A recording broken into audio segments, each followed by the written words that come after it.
Moi drodzy, właśnie wróciłem z podróży na bydlaku i pomyślałem, że pokażę wam, co kryje Niklausowa piwnica. Tu są blachy z jeszcze województwa katowickiego. Kurde, przeklęte drzwi. Tu są jakieś lakiery, jakieś rękawice. Kurde, tutaj są piły, pędzle.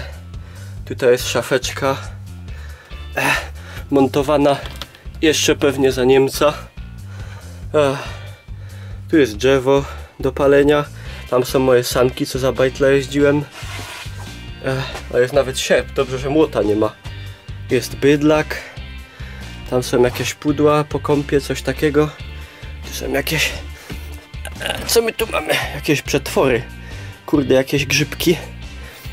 Ciekawe, czy halucynki.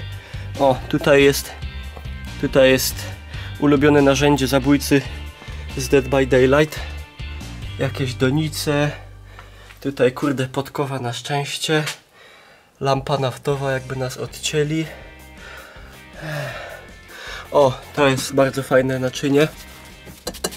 Bunzlok, tak zwany. Tym można kisić. Można tam kapustę trzymać. Fajnie się na tym też ostrzy noże. Jakieś wydmuszki. Po jajcach to do hajcowania w piecu. Kibel. Nie wiem. Stołek. No, kurde. Moi drodzy, a co wy macie? Co wy macie w swoich piwnicach? Poaście się.